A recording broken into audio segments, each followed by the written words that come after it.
Hello. Okay, today we're going to talk about our TTC. What we're going to do next after our first child, Miko. So, what is next on the plan?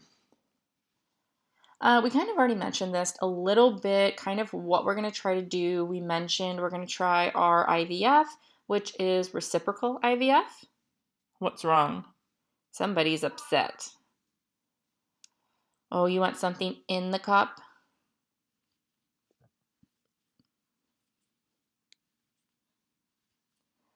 Um, like I said, we are going to try to do our IVF, which again is reciprocal IVF, which means her eggs are with sperm and then inseminated into me, which is kind of like regular IVF, but she's involved.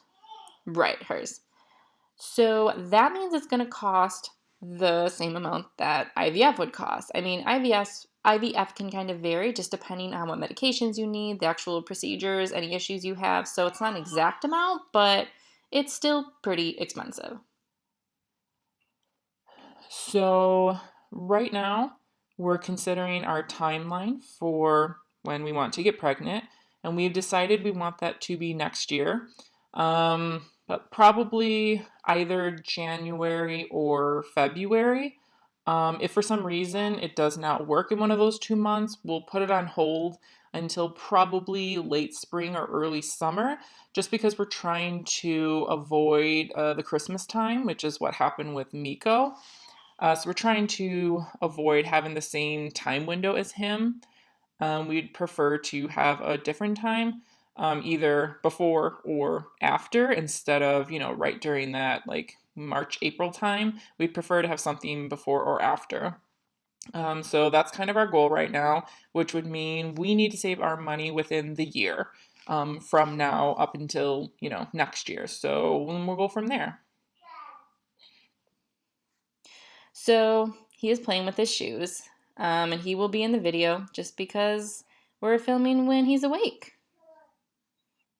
And he loves his shoes. Yes, he loves his shoes for some reason.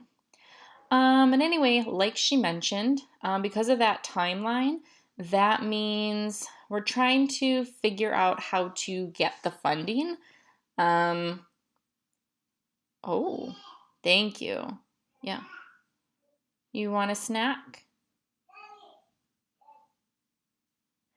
We have to figure out how to get the funding, and we have a few different options. The first option is we could just go ahead and work really hard, just work as much as possible and try to get the money that way, which it's going to be a little bit difficult to get that much money, by the fall or winter of this year, just because with only working, it'd pretty much be up to me to get the extra hours.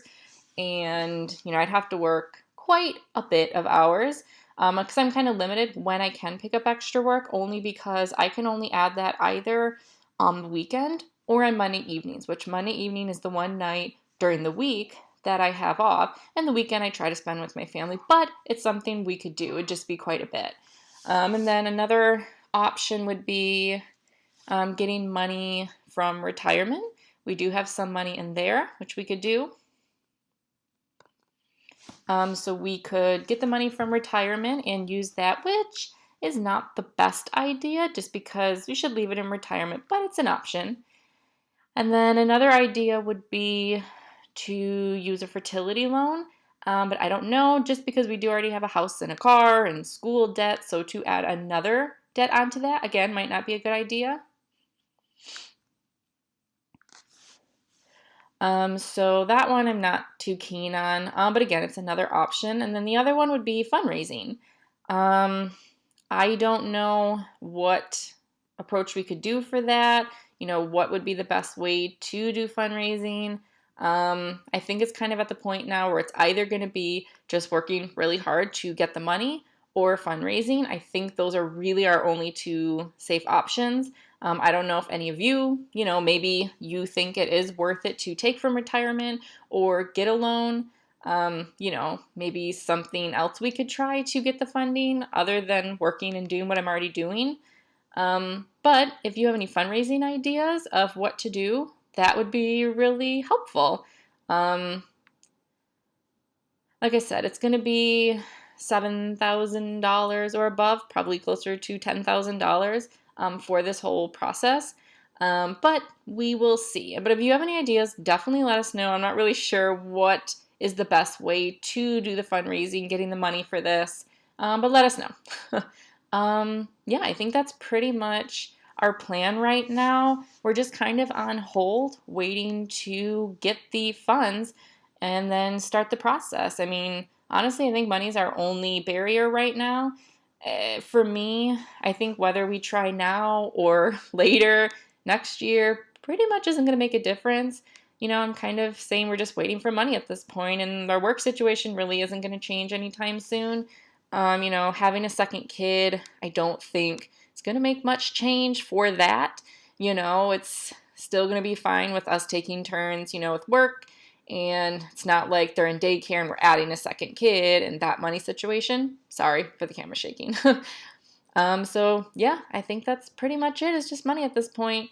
I think, I'm going to be totally honest with you concerning the financial situation. I think they said it's around 7,000 something for the actual IVF procedure, including whatever she has to go through, and then trying to put it in me. I think it's 7,000, almost 8,000, and then technically we will have medications. Hopefully we could switch insurance, and with her work, I think that one would cover it. Or we can try, there are some Facebook groups that, can give away extra medications for people. But again, that could be another $3,000, $4,000. So yeah, that's just kind of where we're at. Again, please, please, please let us know.